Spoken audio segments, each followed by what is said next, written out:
everybody. Thanks for listening to On the Podcast, a short episode format podcast to give you something to do while you kill time doing your business on the pod. Or maybe you have crippling anxiety. Ugh, are you talking about me? I think we're talking about everybody. And it's the middle of the night. Can't fall asleep. There's just that thing rolling through your brain over and over again. Yeah. You know, they say, like, you should get out of your bed and do something else. I mean, do it, get out of your bed, whatever, stay in your bed, I don't care. But put on an episode of our podcast and learn a little. You're going to be awake anyway. You might as well. And it might give you worse anxiety, but it might help. Don't listen to a few key episodes and you'll be fine. Yeah. I try to tell my brain, like, okay, brain, that's enough thinking of that. It's time to go to bed now. Does it work all the time? Sometimes. Not all the time.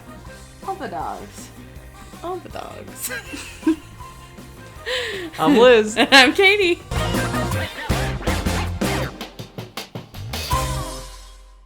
Hey, Liz. Hey, Katie. What are we talking about today? Okay, Katie. This was told to me earlier this year. Okay. By, not a listener, but the child of a listener. Oh. Who I think maybe gets relayed the information from from the listener. From her parent. Yeah. And I thought, oh, we should have her come on the podcast, but then I realized she's 9. So it's probably not the best idea. Yeah, maybe. But we could learn something from everyone. We can. I just, Yeah. Any guesses as to who this 9-year-old is? is? Oh, I know exactly who it is. Good old Charlie. Good old Charlie. Yeah, so she one night decided to tell me all about the zodiac signs, which we're not talking about, but also the Great Molasses Flood.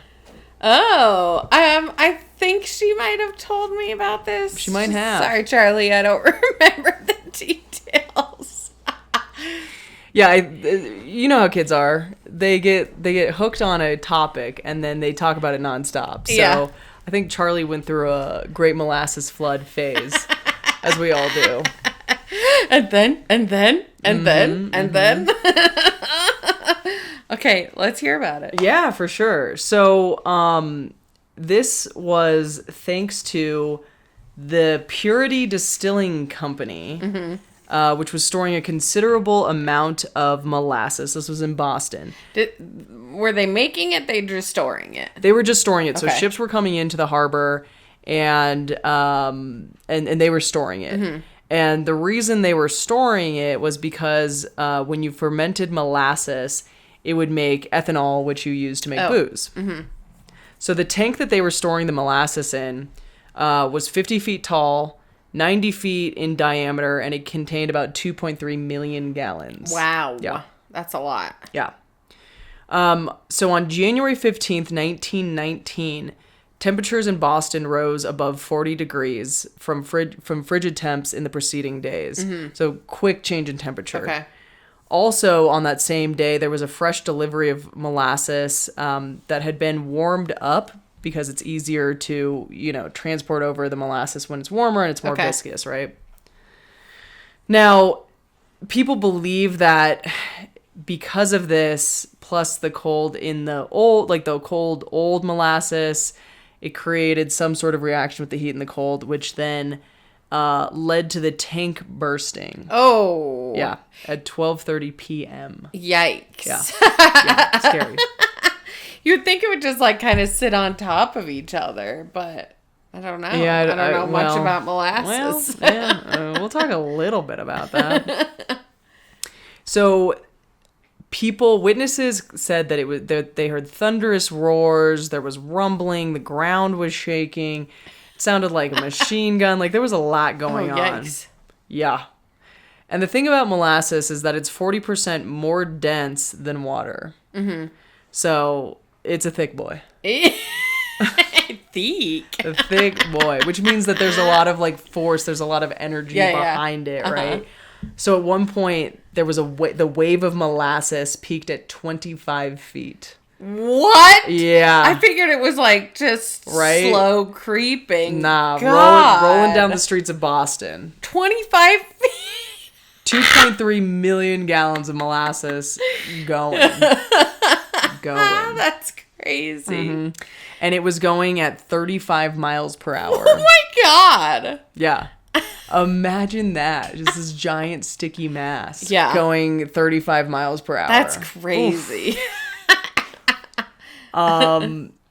Buildings were swept off of their foundation. Yikes. The streetcar was tipped off of its tracks.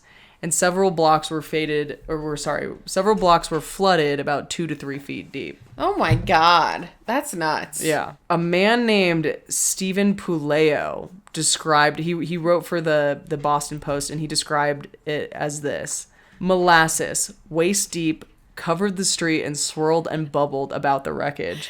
That's crazy. Here and there struggled to form, whether it was animal or human being was impossible to tell. Only an upheaval, a thrashing about in the sticky mass showed where any life was. Oh. Horses died like so many flies on sticky flypaper. The more they struggled, the deeper in the mess they were ensnared. Human beings, men and women, suffered likewise. Oh, yikes. Ooh. I really, truly just pictured this thing as like slow-moving mass. Yep. That's insanity. Well, here's the thing. Molasses is a non-Newtonian fluid. Do you know what that means? I do, because it's hard, and like when there's Oobleck. pressure on it, yeah, right? Oobleck. Isn't that what it Yep. is? Hard when there's pressure on it, and then it's gooey.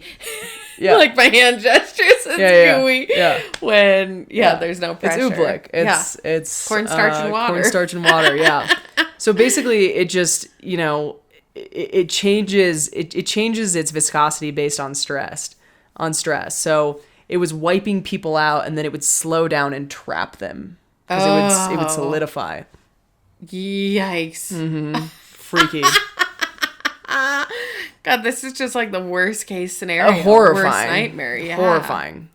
150 people were injured. 21 people were killed. And then some horses were killed as well.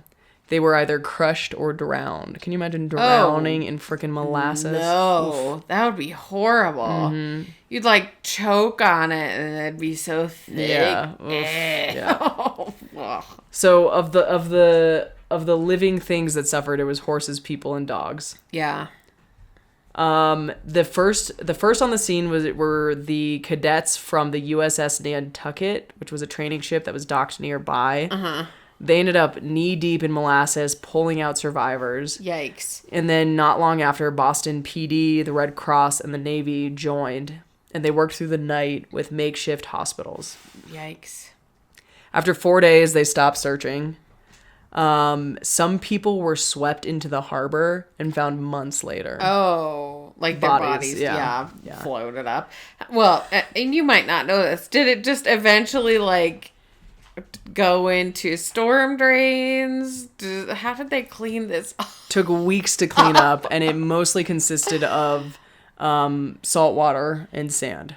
To absorb it? I think like to dilute it and like break it up. Oh, and maybe like scrub clump it, basically. No, I think like what you're doing is if you're bringing in salt water, like salt water to breaking dissolve, it down. What's the sand? Just to break it down some more, I think. Yeah, just to scrub it. Yeah. Yeah, because it's sticky. Weird. Yeah. Yeah. The harbor was brown through summer. Ugh. And everything in the town was sticky. Ugh. Isn't that gross? And it smells good though. Yeah, so that smell stuck around for decades, and it was like a well-known. Decades? It was like a well-known Boston smell. Now it is the site of a recreation complex with a little league baseball field, and the concrete slab where the tank was, remains 20 inches below the surface of the baseball diamond. Wow. Isn't that crazy? Yeah. Yeah. That like so much has been built up since then. Just I don't know. I mean, you know how Boston is. Yeah. Like where the Tea Party was, it's all land. I don't know. Boston, I just assume, has these disasters, and then they just bury them. Or these historical events, and they just bury them until there's like no water left. Interesting. Huh. That's wild. Yeah, right? I mean, I know that I've said this so many times. I wouldn't have expected it to be that destructive and like that powerful. Yeah. Yikes. I mean, molasses. The power of thick, water, but like stickier and more more severe. Forceful. Yeah. Yeah, I know. Interesting. Well, Okay. well, they're teaching this to third graders. Second, I don't know.